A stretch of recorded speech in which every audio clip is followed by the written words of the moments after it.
Sandy, I have two. I didn't see on the injury report, but Maddie Kinney says she's out tonight for rest. Do you expect her for the road trip next week? Oh, she'll have to suck it up. She injured? What's that? Got to Rest is what she said. Rest. She's needs a rest. Can't handle a back to back. Come on, Maddie.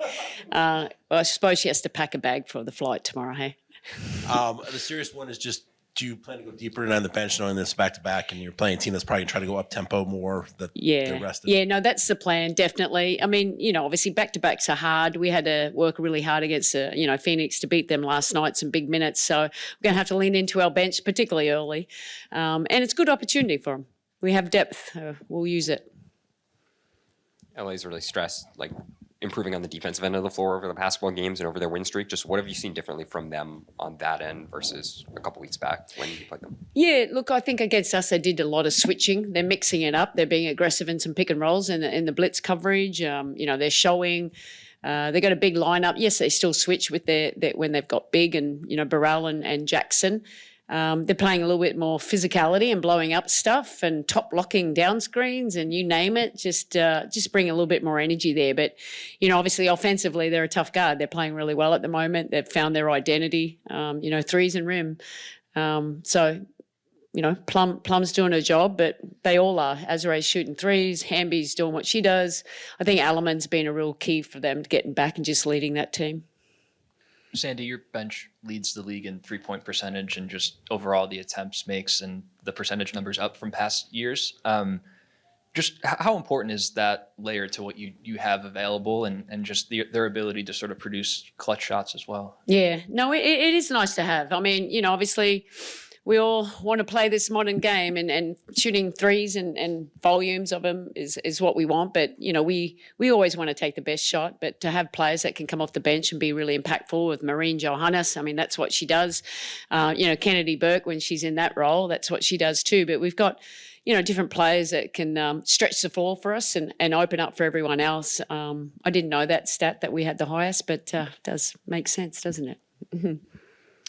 Speaking of the bench, I guess in the past 2 games, I believe Marine has a combined plus 32. I guess I'm just curious how you've seen her make an impact.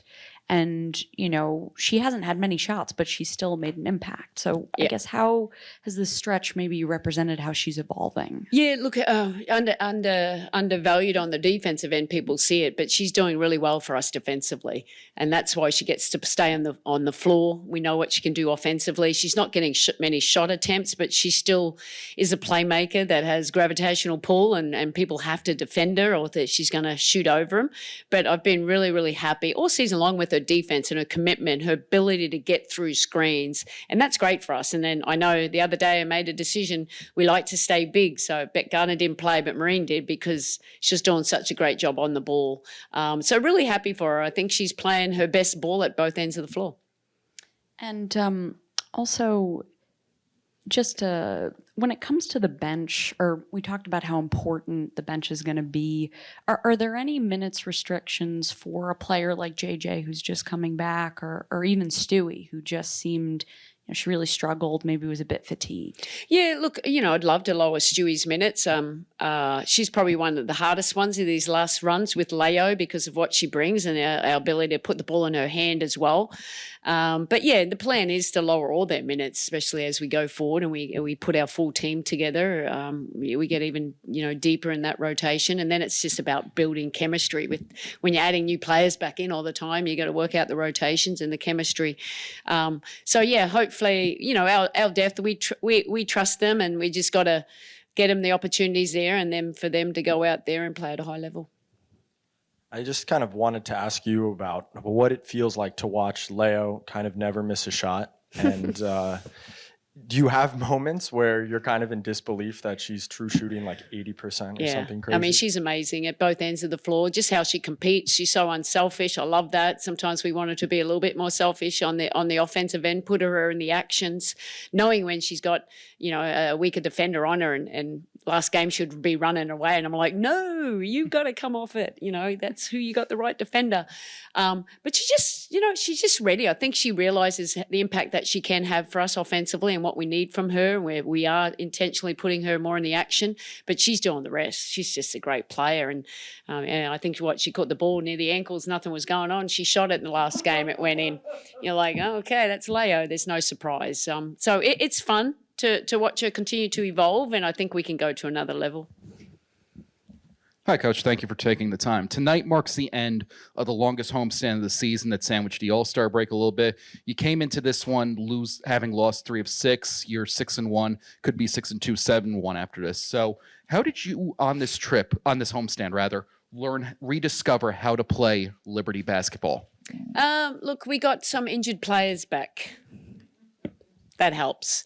I think if you take any 2 starters out of any team, they're going to have not go play as well as they could. But in that time, we were able to give Izzy Harrison more opportunities. Players coming from the bench. Kennedy's got up Marine. So in the end, it's all great, because they're all learning experiences that help the coach as we navigate and we move forward in a very busy schedule. But overall, I think we did as well as we would have hoped. Losing, you see the impact that JJ has on us and Leo. So we've hung in there, and I think we've grown as a team, because we became things we needed to work on. We really focused on that in that homestand, and we've made improvement. And that really, I'm talking about defensively. Thanks. Hi, Coach. Heading into tonight, Brandon Stewart leads the league in fast break points per player, and has been top 5 in the league in each of her seasons with New York. How crucial is getting Stewie out in transition? And can you recall a player of Stewie's size being that effective at a high level? Yeah, probably not. I mean, just the way she moves, and it is a great stat. She does so much for us. Her role is everything. Stewie rebounds, Stewie runs, Stewie bring the ball up, Stewie organise them, play defense, everything. And those players don't come around very often. They can play at both sides of the floor. But her ability to get out and run and to finish at the rim has been at such a high level this year, and it's been fun. And now, especially with JJ back, it allows her to get out hopefully a little bit more, because we know JJ will secure the rebound.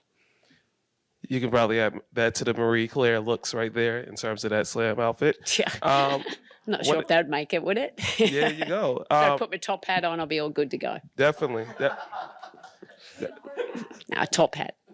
We can add that to another classic Sandy It is line. a hard hat. Sorry about that. Yeah, we can add this to the great Sandy lines. You mentioned Alamon, but also now Van Loo added to their squad, and the punch that she's given them.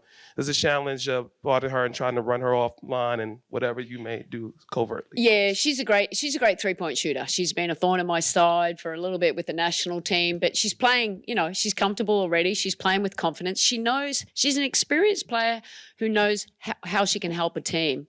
And that is with threes, or that little skip, going right to the corner. She loves that pass as well too. So we're going to have to make sure that, we keep size on her, but we know where she is at all times, and hopefully she doesn't get going, because, their starting 5 is they can roll, and now they've added Julie, obviously from the bench, and that's adds more scoring power for them. Hey, Sandy. Last night, you guys start 6 of 24 from the field, but the game never really gets out of hand, because the players are all getting to the rim and drawing that contact and being assertive in that way. Going into a back-to-back, is that something that you can lean on, is knowing that if things aren't going your way, if shots are short because of tired legs or something, that you can remind them? Yeah. No, and that's a good point. Yeah, 100%. Yes. Sometimes you have to learn to play in the mud. You can win ugly. We've had a few of those games this year, and that's why we hang our hat on defense, because that just be committed to it and communicate and do it together to your best of your ability, and that kind of helps. But yeah, aggressive mentality. I think when your legs get a little heavier, the long shots are harder to make, but still where we can attack them downhill. We still want to get out and run in transition, I think. So hopefully we can rotate them early, and we can maintain the pace that we want to play at.